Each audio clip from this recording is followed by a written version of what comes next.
कोई क्रिया हो या ना हो, ये चिंतन वाली बात है, ध्यान रखना।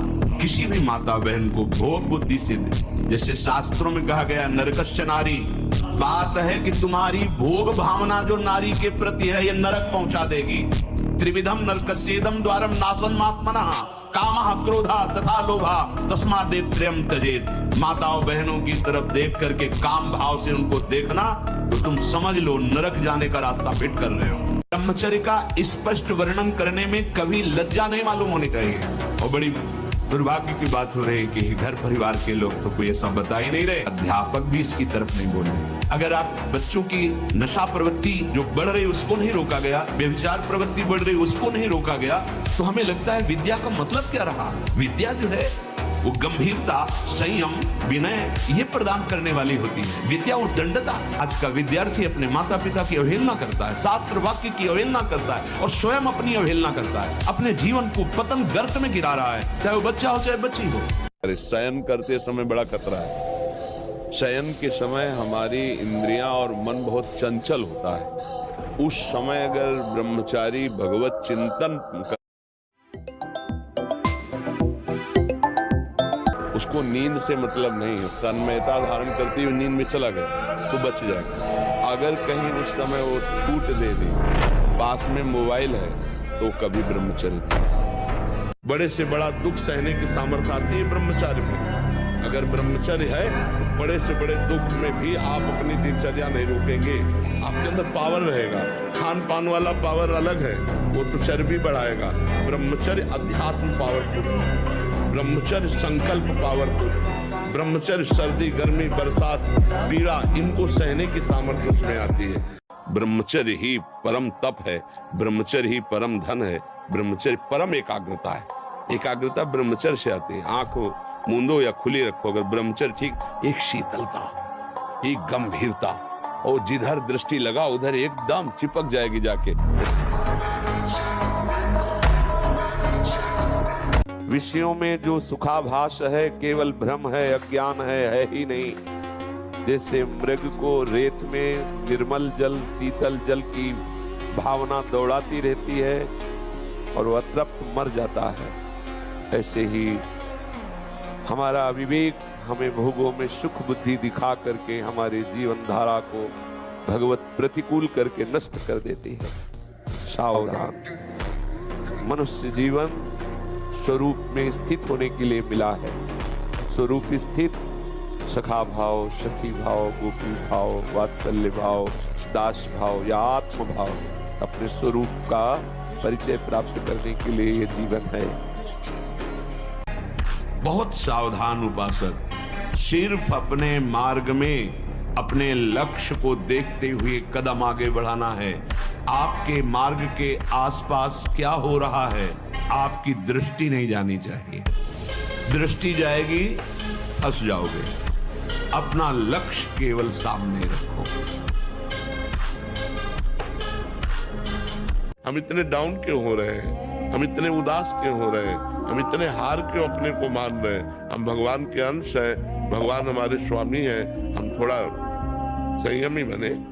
आप जितना कसते जाओगे अपने आप को, उतने आप जितना ढीलते जाओगे उतने गिरते जाओगे। जितना कसते जाओगे उतने महान बनते जाओगे, और जितना ढीलते जाओगे उतने नीच बनते चले जाओगे। फिर आपका उत्साह भजन का नहीं रह जाएगा। इसलिए आप कसिए अपने आप को। देखो, जब हाथ से हम बुरा कर सकते हैं तो हम अच्छा भी तो कर सकते हैं। वाणी से हम बुरा बोल सकते हैं तो हम अच्छा भी तो बोल सकते हैं। यदि हमसे पाप आचरण हो रहे हैं तो हमें सामर्थ्य है, वही सामर्थ्य से हम अच्छे आचरण, पुण्य आचरण करेंगे, भगवत आचरण करेंगे।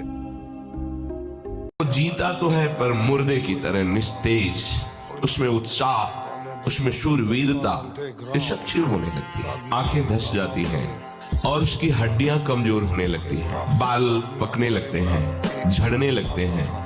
थोड़ा भी परिश्रम या मेहनत करने पर हाँफने लगना, थक जाना, दैनिक दिनचर्या बिल्कुल ठीक ना होना, चित्त में बहुत सी कुचिंताएं बढ़ जाना, थोड़ा सा दुख एक पहाड़ जैसा लगना, थोड़ा सा भय ऐसा लगना कि अब क्या होगा। भगवान परशुराम जी ने 21 बार अकेले संपूर्ण भूमंडल के राक्षसी स्वभाव वाले क्षत्रियों का विनाश किया। 21 बार घूम घूम करके अकेले फरसे से। क्यों? बाल ब्रह्मचारी। जहां देखो वहां ब्रह्मचर्य की महिमा प्रकाशित होती, तो ब्रह्मचर्य तो रहना नहीं चाहता कोई।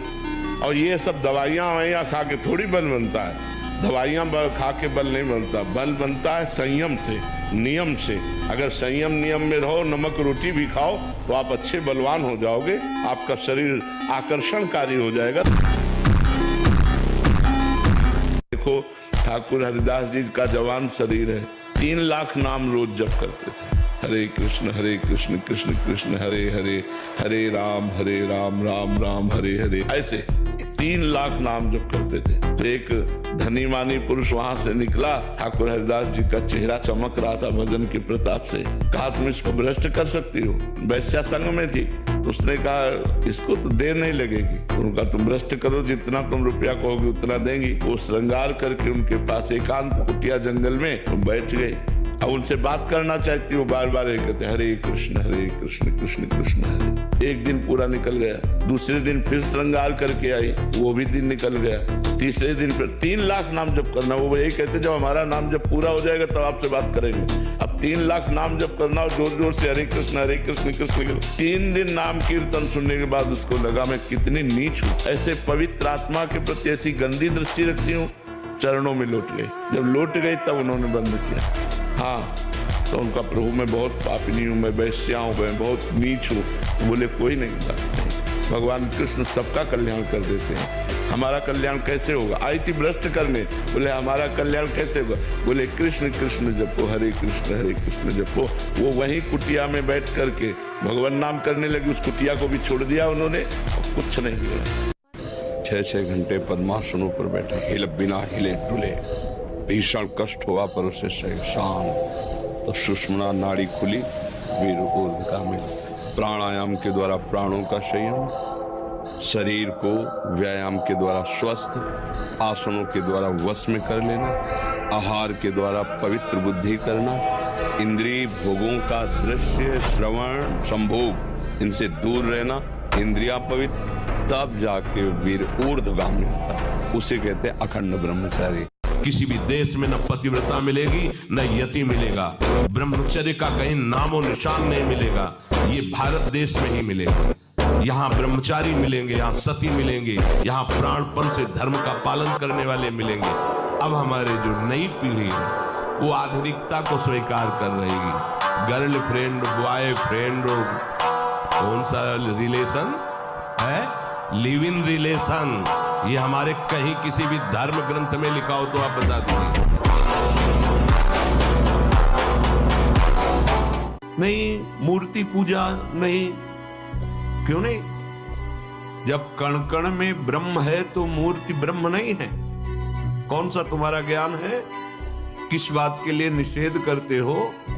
तुम मूर्ति रूप से बोल रहे हो या अमूर्त रूप से?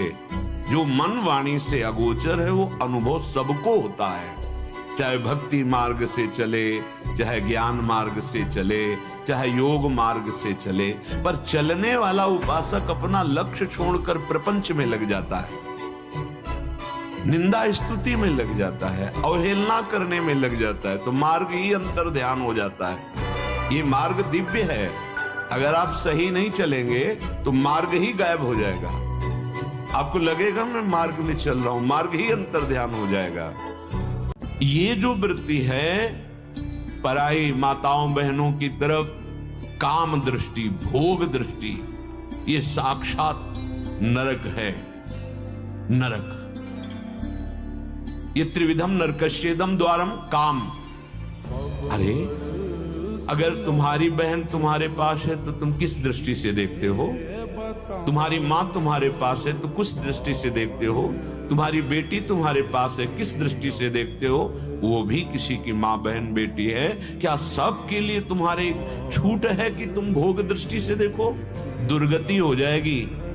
ये मनोरंजन का क्षेत्र नहीं है मानव देह। ये मन को शासन में लेकर भगवद आनंद की प्राप्ति के लिए। यदि ऐसी वृत्ति तो सुधार कर लो। सुधारने का सहज उपाय है भगवत भाव। इतना अधिक पुष्ट ब्रह्मचर्य होगा तो ये श्वेत कीट बलवान होते हैं, इतने बलवान हो जाते हैं कि विष को भी पचा जाएगा। इतनी क्षमता ब्रह्मचर्य में है। विष को पचा डाले, भोजन की क्या बात। परंतु जो अपनी शक्ति को छीण करते रहते हैं तो इतना दुर्बल हो जाता है कि पानी पचना मुश्किल हो जाता है। हैजा, प्लेग, मलेरिया, थोड़ी थोड़ी दिनों में सर दर्द, बुखार, और वो मानो मरा हुआ व्यक्ति है। शरीर को 2-4 घंटे तो इतना श्रम होना चाहिए कि वो एकदम फैल जाए, इतना श्रम होना ही चाहिए ब्रह्मचर्य पचाने के लिए। ये बैठे बैठे ब्रह्मचर्य नहीं पचता, उसके लिए या तो सिद्धासन, पद्मासन या परिक्रमा कम से कम 20 किलोमीटर ऐसा होना चाहिए। सुबह कम से कम 5 कोस दौड़ लगाओ। अपने ब्रह्मचारी हो, बोले ब्रह्मचारी चश्मा लगा, ब्रह्मचारी ब्लड प्रेशर की गोलियां खा रहे, ब्रह्मचारी मच्छर नहीं उड़ रहे ऐसे, और ब्रह्मचारी लार्वेरी, ब्रह्मचारी मतलब ज्वलंत शक्ति। कि जैसे जिस लकड़ी में घुन लग जाए तो लकड़ी केवल ऊपर दिखाई देगी, बका पोली हो जाती है, उसमें कोई दम नहीं रहेगा। ऐसे वो बालक, वो जवान, वो पुरुष या स्त्री हो जाता है जो हस्त क्रिया करता है, बिल्कुल खोखला हो जाता है। इसमें सबसे बड़ी घातक बात यह है कि वो गृहस्थी लायक नहीं रह जाएगा, संतानोत्पत्ति की क्षमता का नाश हो जाता है। कितने दिन इनके बीच में रह लोगे? कितने दिन? जहां तुम्हारी आयु खत्म हुई तो चाहे जितना तुम्हें कोई प्यार करता हो या चाहे जितना तुम किसी को प्यार करते हो, एक क्षण में सबको काल छुटा देगा। कोई तुम्हारे साथ नहीं जाने वाला। बिल्कुल ध्यान दीजिए, ये सब सेवा के लिए मिले हैं। पत्नी, पुत्र, परिवार, इनकी भगवत भाव से सेवा करो और नाम जप करते हुए मुक्त हो जाओ। पर ये युक्ति तभी आएगी जब किसी भगवत प्रेमी महात्मा का सत्संग, उनका सानिध्य, उनकी आज्ञा, यही आपको ये सामर्थ्य देंगी। ये सब छूट जाएगा, तुम्हारा नहीं रहेगा, कुछ तुम्हारा नहीं। जरा सोचो तो धैर्य से, धैर्यवान होकर सोचो, क्या आपका परिणाम क्या है, आपका साथी कौन है, आप ले क्या जाएंगे। दृढ़ निश्चय। अगर गलती हो जाती है फिर सावधान, क्योंकि दौड़ने वाला ही फिसल सकता है। गिरा हुआ गिरने का भय क्या, वो तो गिरा हुआ ही है। निराशा, उदासी, हताश ये हृदय में आएंगे। कभी एकदम ऐसी जलनमयी वृत्ति, कभी एकदम अशांति। आपको बिल्कुल तटस्थ रहना है। आप मन नहीं हो, आप उस जलन के भोक्ता नहीं हो, आप सुख राशि दृष्टा हो, आप साक्षी मात्र रहना।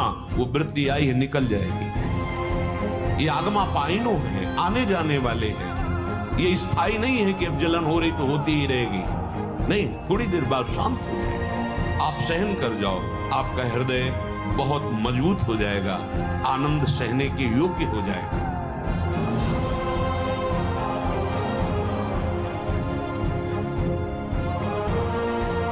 दर्शन से, संभाषण से, स्पर्श से दूसरों के पाप नष्ट कर दे। अपने आप कोई भी रोग, कोई भी शोक, कोई भी ताप उसे स्पर्श नहीं कर सकता। वो एकदम हर समय फूल जैसा रहता है, क्योंकि ब्रह्मचर्य स्थित है। तो मुझे तो लगता है कि इस मार्ग में यदि चलने की हिम्मत न हो तो ब्याह कर ले और गृहस्थी में रहे, बहुत अच्छा रहता है। कोई ऐसी साध्वी पत्नी देख ले जो भगवत भक्ति से युक्त हो और ब्याह करके सदगृहस्थी में नमक रोटी खा के रहे, अच्छा है। जिससे क्या होगा कि धैर्यपूर्वक जीवन कट जाएगा।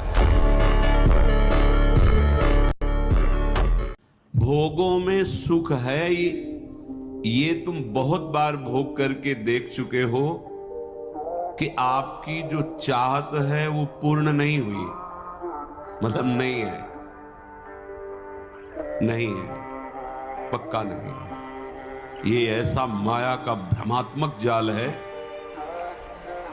नहीं होते हुए भी हमें सुख का अनुभव हो रहा है। ये हमारी मलिनता का प्रतीक है। तो आप कहते हैं मुझे लगता है, तो तुम्हें क्या लगता है? तुम तो ऐसी मूढ़ता से युक्त हो जिसमें कोई लाभ नहीं है, जिसमें केवल पतन ही पतन है। ताश खेल रहे हैं आप, क्या है इसमें?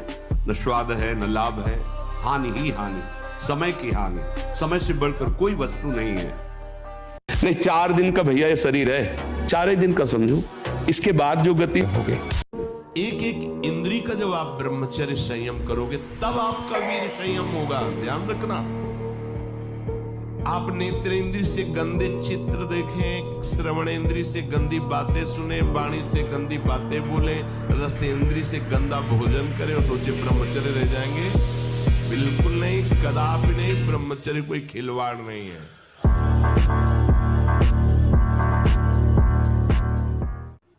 आप सिनेमा देखने जाते हैं, पहले आपको पता जो देखने जा रहे हैं वो केवल अभिनय किया गया है नहीं, कहीं भी सत्य नहीं है। ना उसमें कोई मरता है, ना उसमें कोई किसी का दुश्मन होता है, ना उसमें कोई किसी का मित्र होता है। वो अभिनय कर रहे हैं, जैसा डायरेक्टर उनको प्रेरित कर रहे हैं। वो कहानी के अनुसार अनुभव, और कहानी लिखने वाले की एक कल्पना है, और पैसे देते हैं। आप 3 घंटे अमूल्य समय बर्बाद करते हैं और जाकर उसका सुख भोग की भावना से दर्शन करते हैं और बहुत गर्व अनुभव करते हुए निकलते हैं। क्या मिला हाथ में आपके? आप बड़े बुद्धिमान बनते हैं। 3 घंटे यदि नाम जप करते तो तुम्हारे साथ जाता। 3 घंटे श्रीमद् भागवत का पाठ करते, भगवत गीता का पाठ करते, रामायण का पाठ करते, ये महान प्रेम में रसवाणियों का पाठ करते, आपके जन्म जन्म की बिगड़ी सुधर जाती। तो ये बच्चे एक दूसरे को भगा ले जाने वाली वृत्ति रखते हैं ना, वो बहुत दुख पाते हैं। मतलब माता पिता सालों लगाते हैं अपनी बच्ची के ब्याह के लिए, सालों जा जाके अगल बगल पूछ के, रिश्ता नाता, उसके आचरण, उसके, तब जाकर अपनी बच्ची को सम्मान के साथ उसके हाथ में देते हैं। और तुम जो 2-4 बातें कही वो भाग गई, उसके साथ तो पूरा जीवन निर्वाह थोड़ी होगा। तो वो कैसा व्यक्ति स्वभाव वाला है। देखो, प्रेजेंट का स्वभाव अलग होता है, लेकिन हमारा एकांतिक जीवन कैसा है, हमारा पर्सनल जीवन कैसा है। तो जब आप किसी के पर्सनल जीवन में घुसेंगे तो आप खतरा पाएंगे। थोड़ा 10-20 वर्ष ब्रह्मचर्य रहो, फिर आप देखो कैसा आनंद आता है। कोई भी सर्दी, गर्मी, बरसात, मान अपमान, दुख सुख छू नहीं पाता। हर कष्ट को सहने की सामर्थ्य ब्रह्मचारी के अंदर होती है। अब महाकुआ साबुन लगा के ब्रह्मचारी, रजोगुण चढ़ेगा, काम भावना जागृत होगी, त्वचा स्वयं साफ रहेगी यदि आप तेल मालिश नहीं करते। तेल की जरूरत क्या है? ब्रह्मचर्य तो तेल की जरूरत है। सर्दी अब शुरू नहीं हुई हो, गीजर से स्नान शुरू, प्रार्थना हो। पूर्ण भरोसा रखो प्रभु पर। हमारा मंगल कोई रोक नहीं सकता, न काम, न क्रोध, न लोभ, न मोह, न मद, न मत्सर, क्योंकि सभी हमारे प्रभु के हैं। किसी और के होते तो डर जाते, प्रभु के इसलिए डर नहीं है। जब चाहो तब इनको शांत कर दो प्यारे, आपके ही हाथ में डोर है। भगवान के भरोसे में एक एक कदम आंख मूंद के डालो।